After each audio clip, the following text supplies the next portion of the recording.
Olá, gente, mais um vídeo para vocês. E o vídeo de hoje eu quero conversar sobre um assunto que atrapalha não só na restauração de casamento, né, mas atrapalha também no nosso dia a dia, na nossa rotina, né? Porque existem muitas pessoas que são ansiosas, né? A ansiedade, ela atrapalha também no nosso dia a dia. Às vezes a gente tem alguma coisa para fazer, né? Algum projeto para entregar ou algum plano que a gente está fazendo e a ansiedade, ela acaba nos atrapalhando. Ela acaba às vezes não deixando que a gente olhe em volta. A gente fica tão desesperado naquilo que vai acontecer, naquilo que a gente tem que entregar, que a gente acaba não olhando em volta, talvez percebendo coisas que poderiam até ajudar, mas a gente não consegue enxergar por conta da ansiedade. E mais ou menos isso também funciona na restauração de casamento. Acaba sendo bem parecido isso, porque na restauração de casamento, a ansiedade, ela atrapalha de diversas formas, né?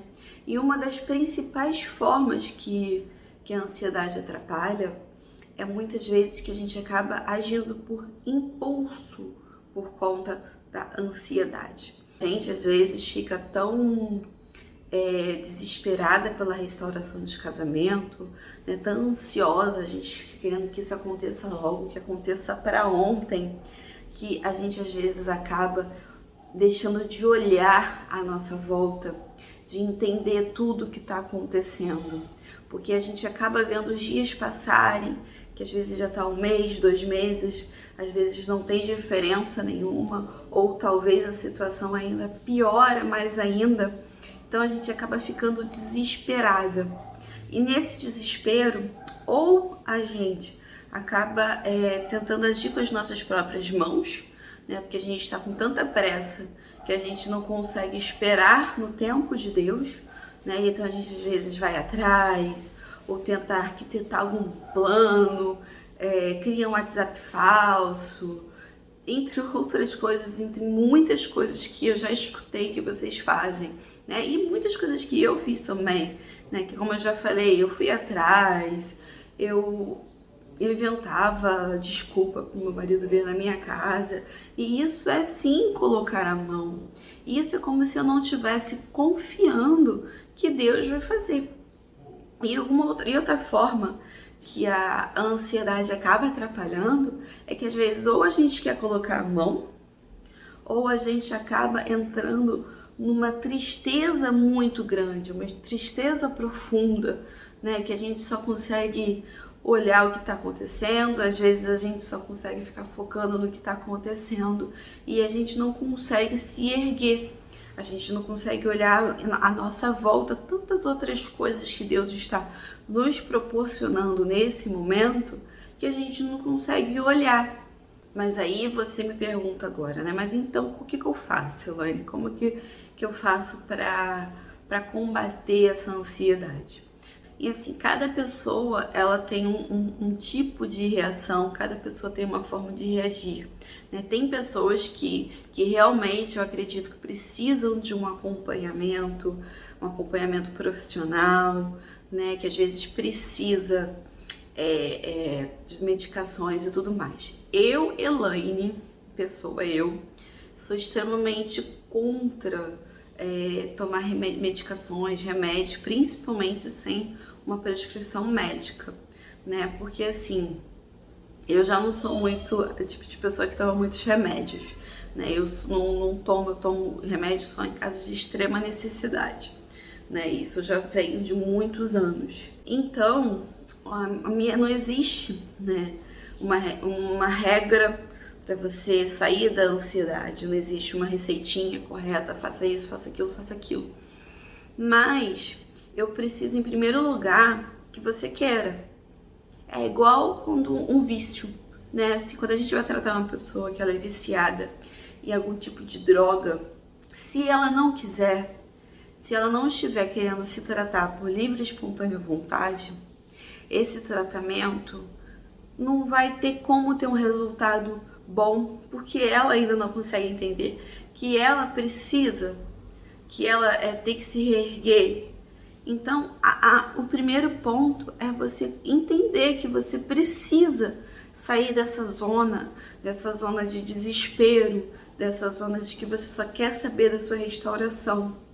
Em primeiro lugar, eu preciso que você abandone ficar olhando rede social do seu cônjuge, ficar olhando rede social de OM, de OH, de familiares de lá, de pessoas que possam estar postando alguma coisa. Porque nesse momento, esse tipo de coisas que você pode ver só vai te prejudicar, né? Como se fosse um vício. Nós estamos viciados naquela pessoa, ou nós estamos viciados na restauração do casamento, né? Então a gente precisa desfocar um pouquinho daquilo que vai te fazer mal, como se fosse uma droga. Porque se você vê alguma coisa, se você vê uma postagem, se você vê algum comentário, vai te fazer mal. Então a gente precisa primeiro começar a se livrar disso, se livrar de ficar olhando se a pessoa está online, se a pessoa não está online. Porque você, quando vê que a pessoa está online, a sua mente, eu sei o que é isso, ela começa a imaginar 1 milhão de coisas. A gente começa a imaginar que está online com a M, com o H, que estão conversando, que estão sendo felizes. E a gente começa a imaginar, nossa mente, ela é uma coisa que ela é maravilhosa, mas ela também nos atrapalha. E a gente tem que parar com essas imaginações, com esses achismos. A gente começa a imaginar 1 milhão de coisas, a gente começa a achar 1 milhão de coisas. E vou te dar só uma coisa: na maioria das vezes, nós estamos enganadas. Na maioria das vezes, nós estamos erradas. Então, para a gente conseguir combater essa ansiedade, a gente precisa começar a fazer coisas. A gente precisa se ocupar. Eu não estou falando que você não tem nada para fazer. Eu sei que nós temos 1 milhão de coisas para fazer em casa. Mas o que acontece? Quando a gente está fazendo ainda muitas coisas em casa, a nossa mente ela não para. Então a gente precisa ocupar a nossa mente. Então esse é o momento para você começar a planejar coisas que estavam guardadinhas lá atrás. Talvez coisas que talvez você não vai nem realizar, a gente não sabe. Mas às vezes tem coisas, por exemplo, você tem uma viagem que você sempre quis fazer. Ai, Elaine, mas eu não tenho dinheiro para fazer, ainda mais nesse momento, separada, que não sei o que, meu marido não me ajuda. Mas planeje, você vai estar ocupando seu tempo, né? Eu vou dar o que eu fiz, né?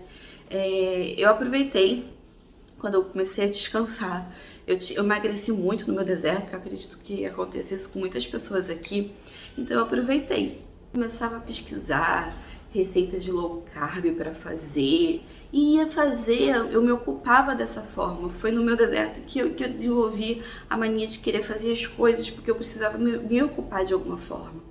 Outra coisa também, como eu falei, eu encarei como um vício, tá? Gente, eu, Elaine, se for coisas, você tem que procurar o que você gosta de fazer, né?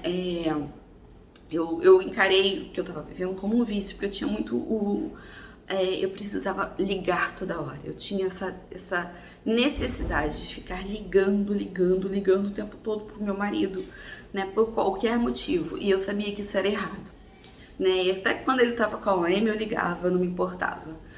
E muitas vezes me arrependia, porque ele me tratava, às vezes, hiper mega mal quando ele tava com ela. Então, como eu encarava isso mais ou menos como vício, eu comecei a me viciar em outras coisas. Comecei a me viciar em joguinho de celular e ficava jogando celular, porque o que acontece? Eu tava amamentando, né? Nessa época eu não trabalhava ainda, porque eu tinha acabado de ter o bebê. Então eu ainda tava amamentando. Então o tempo que eu ficava amamentando, a cabeça ficava ali, ó. Então eu comecei a me viciar, eu amamentava e ficava jogando joguinho de celular. Outra coisa, eu já até comentei aqui, nessa época eu comecei a pensar em alguma coisa que eu precisava vender, porque eu trabalhava já com lembranças personalizadas, mas eu não conseguia fazer por conta do bebê. Então eu comecei a pensar em alguma coisa que eu pudesse só comprar e revender pela internet. Então eu comecei a pensar em vender semijoias. E eu comecei a pesquisar, e isso foi uma forma de me ocupar. Eu comecei a pesquisar onde podia vender semijoias, onde eu poderia comprar. Aí eu comecei a entender qual era o tipo de semijoia, o que era joia, o que era semijoia, o que era folheado. E eu comecei a estudar sobre isso e me ocupar. Então, e pra falar a verdade, eu nem cheguei a vender semijoia, gente. Eu não cheguei a comprar uma peça para vender, mas eu ocupei a minha mente. Né? Depois que eu já estava bem descansada, eu comecei a planejar uma viagem com uma amiga, a gente viu hotel, vi tudo, fiz a viagem, não fiz, mas ocupei minha mente. E é isso que eu preciso de vocês hoje, que vocês se ocupem, né? Que vocês planejem coisas. Se vocês têm coisas que vocês gostariam de fazer, vai procurar, vai ver se tem como fazer. Se não tiver como, você está ali se ocupando, pesquisando, entendendo aquela situação. E é isso que vocês precisam fazer nesse momento. É se ocupar, é não se permitir ficar só se lamentando, só se murmurando. O vídeo tá longo. Então, assim, vou adiantar logo. Então, é isso que eu preciso de vocês hoje. Se ocupem. Eu sei que o físico, às vezes, tem muita coisa para se ocupar, né? Eu sou dona de casa, eu entendo, né? Quem trabalha fora, eu também entendo. Mas muitas vezes, quem trabalha fora, quando chega em casa, acaba se entrando numa depressão, numa tristeza porque tá sozinha, às vezes tá só com os filhos. Então eu preciso que vocês ocupem a mente, planejem coisas, mesmo que talvez a gente não vá realizar, mas planejem. Talvez você não possa realizar agora, mas lá pra frente, depois que sua vida estiver já toda certa, já com o seu marido, com a sua restauração, você consiga fazer o que você planejou no seu deserto. Tá bom? Então, assim, o primeiro passo, vocês precisam querer. Vocês precisam acreditar em Deus e querer, tá bom? Então não deixem de curtir aqui o canal, de seguir, de comentar, tá? Deus abençoe a todos.